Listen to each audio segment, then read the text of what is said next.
आज का विषय है discipline life can cure psoriasis. हम सोरियासिस से पीड़ित क्यों हुए?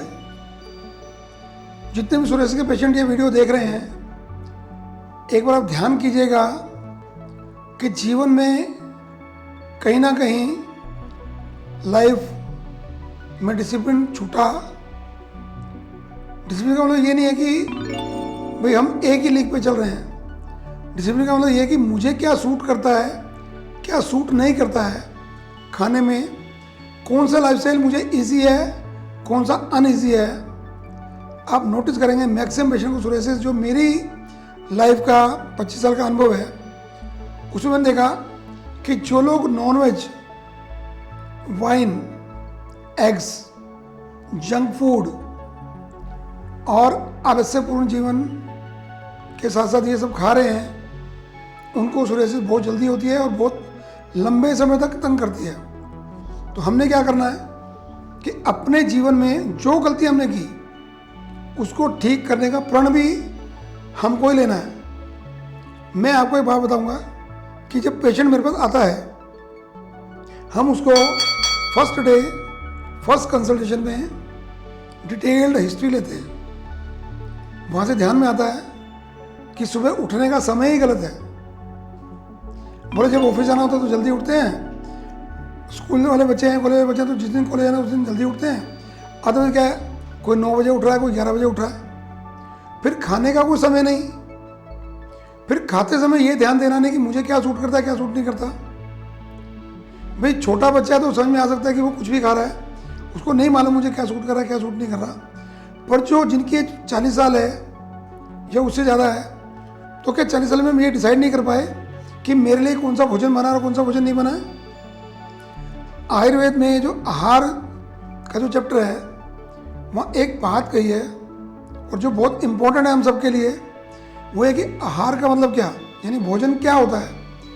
आहार वो जो जाकर मेरे शरीर का पोषण करे, जो मेरे शरीर में जो रोग हैं उन रोगों को शांत करे, उनको ठीक करे, जिसको खाने के बाद मेरे शरीर में बल, ऊर्जा की वृद्धि होती है, वो भोजन में मुझे सूट करता है। जिसको खाने के बाद मुझे अनइजी होता है, चाहे पेट में गैस बन रही है, चाहे वो एसिडिटी हो रही है, चाहे वो कॉन्स्टिपेशन हो रही है, या किसी भी तरह का कोई सिम्टम आपको अनइजीनेस का हो रहा है, तो वो भोजन मेरे लिए बना ही नहीं है। पर आप ध्यान करिएगा कि बहुत बार हम लोग क्या करते हैं कि वैसे ही भोजन करते हैं। मैं बहुत कॉमनली एक एग्जांपल देता हूँ कि मानो चावल कड़ी है, किसी एक व्यक्ति ने चावल कड़ी खाई, उसको वो सूट नहीं करी, खाने के बाद उसको लूज मोशन हो गए या बॉडी पेन्स हो गए, तो क्या बोलता है, आगे से कड़ी चावल नहीं खाऊंगा। पर वो इतने स्वादिष्ट होते हैं कि अगले हफ्ते फिर बने वो फिर खाएगा। तो इसका मतलब क्या है कि हमको हमारे ऊपर अपना कंट्रोल नहीं है। जब जब हम कंट्रोल खोते हैं अपने ऊपर से, तब तब बीमारियों को हम निमंत्रण देते हैं। यदि हम गाड़ी चला रहे हैं, गाड़ी चलाते हुए स्टीयरिंग पे यदि मेरा कंट्रोल नहीं है, तो एक्सीडेंट होने वाला ही है। ऐसे ही सोरियासिस में क्या है कि जो मैंने पहले बताया कि टमाटर, बैंगन, भिंडी, अरबी, कटहल, ये जो सब्जियां हैं, कभी कभी खाई तो कोई दिक्कत नहीं है, जब व्यक्ति सामान्य है, कभी कभी खाई तो कोई दिक्कत नहीं है। पर अभी मैं जब ओपीडी में देखता हूँ, पेशेंट देखता हूँ, तो एक व्यक्ति ने कहा सर सब्जी में तड़के में टमाटर जो होते हैं, उसके अलावा तो मैं एक प्लेट भर के टमाटर खाता हूँ रोज। तो क्या होगा, बॉडी में जाके टॉक्सिन इकट्ठे होंगे कि नहीं होंगे? वो होंगे तो बीमारियाँ लगेंगी कि नहीं लगेंगी? तो वो सोरियासिस का कारण बना। फिर क्या नियम था कि उधर से टमाटर खा रहे हैं, साथ में दही भी खा रहे हैं, तो दही और टमाटर का क्या मेल है? कोई मेल ही नहीं है। तो अभी क्या करना, मानो सोरियासिस हो गई और आपने आयुर्वेद गुरु से ट्रीटमेंट शुरू कर लिया, उसके बाद जो मैं आपको लाइफस्टाइल देता हूँ, वो लाइफस्टाइल मैं आप सबके लिए शेयर करना चाहता हूँ। आप उसको फॉलो करना शुरू करिए। मेरे बहुत सारे पेशेंट ने मुझे ऐसा कहा कि सर फ़ोन पे काउंसलिंग करके और हमने जब ये लाइफस्टाइल फॉलो किया तो हमारे डिजीज़ में बहुत अच्छा इंप्रूवमेंट हो रहा है, अब हमें आपसे दवाइयाँ भी चाहिए। पहला काम क्या है कि सुबह सूर्य उदय से पहले उठना। आप रात को कितने बजे भी सोए, वो आपको प्लानिंग करनी है कि आप रात को कैसे जल्दी सो सकते हैं। सूर्य उदय से पहले उठे, फ्रेश हुए, फ्रेश होने के बाद आपने सूर्य की धूप में जाकर यदि आप सूर्य नमस्कार के आसन कर सकते हैं तो अवश्य करिए, वहाँ से विटामिन डी मिलेगा आपको। और विटामिन डी सोरियासिस के ट्रीटमेंट में एक बहुत कारगर थेरेपी है, वो कर सकते हैं। मैंने ये नहीं कहा कि आप विटामिन डी की कैप्सूल खाइए या सच्चे खाइए। मैंने क्या कहा कि नेचुरल विटामिन डी लीजिए सूर्य से, वो मिलता है सनराइज से लेकर और लगभग अगले 40 मिनट तक, उसके बाद नहीं मिलता। फिर तो सूर्य अपनी अल्ट्रावायलेट रेज देता है और उससे फिर स्किन जलती भी है। एक तो ये करिए। दूसरा क्या है कि सुबह सुबह 3 या 4 नीम के पत्ते जरूर चबा लीजिए, या नीम की दातुन चबा लीजिए, उसका जो रस है उसको अंदर ले लीजिए। और पानी का खूब उपयोग करिए। हर 1 घंटे पर आपको पानी का गिलास पीना ही है। मैं कभी ये एडवाइस नहीं करता कि सुबह जग भर के पानी पीजिए, 2 लोटा पानी पीजिए, 1 लोटा पानी नहीं। जितना पानी आप आराम से पी सकते हैं, जितना पेट आपका डाइजेस्ट कर सकता है उतना पानी पीना है।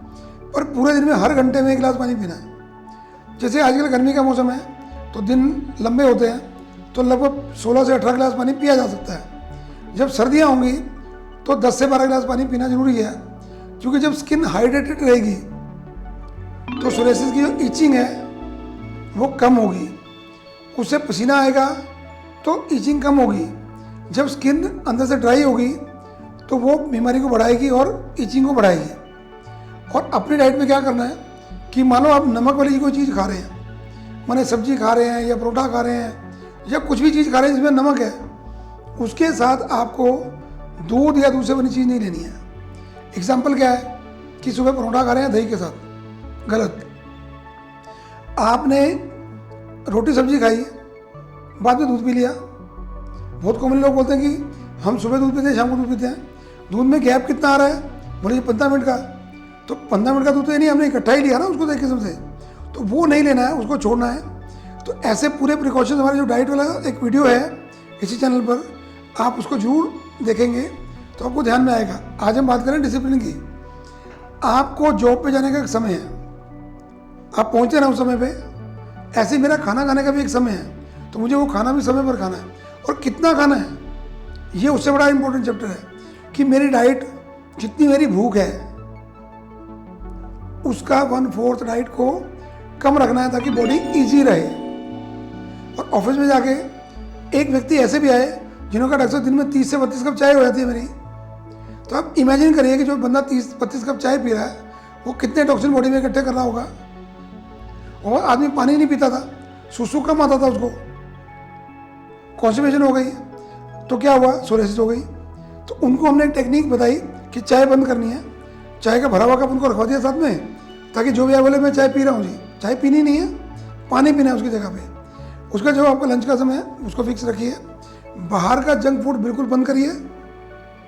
कभी लोग कहते हैं सर कभी कभी ले सकते हैं, हफ्ते 10 दिन में, महीने में ले सकते हैं क्या? तो मैं बोलता हूँ फिर डिसिप्लिन क्या हुआ? यदि हमारा जो फौजी डिसिप्लिन में रहता है, यदि वो कहे सर एक गोली मैं अपनी टीम पे चला के देख लूँ तो क्या होगा, तो नुकसान नहीं होगा ना उससे। तो वो जो गोली मिली है वो दुश्मन को मारने के लिए मिली है। हमारा जो डिसिप्लिन है और जो दवाई है वो किसको ठीक करने के लिए है? सोरियासिस की बीमारी को मारने के लिए और खुद को ठीक करने के लिए, खुद को रिजुविनेट करने के लिए। क्योंकि सोरियासिस ऐसी बीमारी है, आप सब जानते हैं, कि उससे हमारा स्किन तो बिगड़ती है, जब चेहरे पे आती है तो कॉन्फिडेंस टूटता है, मन टूटता है, समाज में से रिश्ते टूटते हैं, लोग हमसे बात करने को राजी नहीं होते। वो स्थिति अच्छी है या थोड़ा सा हम भोजन में कंट्रोल कर लें, वो स्थिति अच्छी है। तो मुझे लगता है कि जैसे रात को सोने का समय है, रात का भोजन मैक्सिमम लोग क्या कर रहे हैं, सर लेट आया था तो 11 बजे खाया, 10 बजे खाया, नहीं। शाम का भोजन आपका 7 और 8 के बीच में हो जाना चाहिए। यदि किसी कारण से नहीं हो पा रहा है तो आप फिर दूध लेके सो सकते हैं, कोई दिक्कत नहीं है। जरूरी नहीं कि साथ में कुछ खाना जरूरी है। तो आपका भोजन यदि हजम नहीं हुआ तो भी टॉक्सिन बनेंगे। खा के आप सो गए, हजम होगा नहीं भोजन। लोग क्या बोलते हैं, जो खाते हैं तो हमें हजम तो हो ही जाता है। तो हजम हो जाता है, जब पेट में कुछ डालोगे वो नीचे तो उतर ही जाएगा। वो हजम होकर उतरा या अनडाइजेस्टेड नीचे उतर गया, फिर वो कॉन्स्टिपेशन करेगा। जब कॉन्स्टिपेशन करेगा तो क्या होगा, फिर टॉक्सिन डिपॉजिट होंगे, टॉक्सिन डिपॉजिट होंगे तो फिर सोरियासिस होगी। तो हमको क्या रोग में रहना है या रोग से मुक्त रहना है? ये पूरी की पूरी सीरीज हम लोगों ने बनाई है, लगभग 20 वीडियोस की। ये आपको देखनी चाहिए। उसमें हर टॉपिक पे हमने बात की है। एक टॉपिक ये भी है कि हमको लाइफ को डिसिप्लिन करना है। हर व्यक्ति के लिए थोड़ा सा सिस्टम अलग हो सकता है, खाने का पैटर्न अलग हो सकता है। बिहार के व्यक्ति की डाइट कुछ और होगी, हरियाणा के व्यक्ति की डाइट कुछ और होगी, कश्मीर के व्यक्ति की डाइट कुछ और होगी, केरल के व्यक्ति का डाइट पैटर्न कुछ और होगा, और राजस्थान के व्यक्ति का डाइट पैटर्न कुछ और होगा, मध्य प्रदेश का कुछ और होगा। सब जगह के पेशेंट मेरे पास आते हैं, पूरे देश से पेशेंट आते हैं, विदेशों से पेशेंट आते हैं। क्या होता है कि उनके हिसाब से हमको डाइट प्लान बनाना होता है, उनकी नेचर के हिसाब से डाइट प्लान बनाना होता है, क्योंकि कुछ चीज़ें वहाँ की ट्रेडिशन होती हैं जो उनको लेनी ही होती हैं। पर सोरेसिस तो पूरे वर्ल्ड में होती है। क्यों हो रही है? क्योंकि हमारी लाइफ डिसिप्लिन नहीं है। हम कहाँ लगे हैं? जॉब जॉब और जॉब और पैसा। पर हमको क्या करना है? हमको खुद को उससे बाहर निकालना है, लाइफ को डिसिप्लिन करना है। किसी को यदि अभी स्किन की बीमारी हल्की हल्की शुरू हुई है तो वो भी अपना लाइफस्टाइल चेंज कर ले, तो आगे सोरेसिस तक वो बीमारी जाएगी नहीं। और ये लाइफस्टाइल जो है आपके जीवन का, सिर्फ ये मैं सोरेसिस की बात कर रहा हूँ, आपकी जितनी भी बीमारियाँ हैं उन सब में भी आपको लाइफस्टाइल तो डिसिप्लिन करना ही पड़ेगा। आयुर्वेद गुरु आप सबके लिए ऑनलाइन कंसल्टेशन की व्यवस्था कर रहा है। हमारे स्लॉट्स आप दिए गए नंबर पर अपॉइंटमेंट लेके 10 मिनट का या आधे घंटे का स्लॉट बुक कर सकते हैं। वहाँ पे आपको प्रॉपर आपका पूरा लाइफस्टाइल सुना जाएगा, आपकी बीमारी को सुना जाएगा अच्छे से डिटेल में। अकॉर्डिंगली फिर आपको ऑनलाइन ही डाइट शेड्यूल, लाइफ शेड्यूल और मेडिसिन की व्यवस्था आपको करके दी जाएगी और आप बिल्कुल ठीक हों। ये हमारा आयुर्वेद का संकल्प है और हमारे लोगों की टैगलाइन भी यही है, हीलिंग द हर्बल वे। हम यहाँ कोई केमिकल यूज़ नहीं करते, कोई कॉस्मेटिक यूज़ नहीं करते, कोई ट्रॉपिकल क्रीम यूज़ नहीं करते, बिल्कुल हर्बल मेडिसिन ये देते हैं, बिल्कुल कोई मेटल यूज़ नहीं करते। हर्बल मेडिसिन से साइड इफेक्ट नहीं होता है और आप बिल्कुल ठीक हो सकते हैं। आप एक बार सेवा का मौका दें। बहुत बहुत धन्यवाद।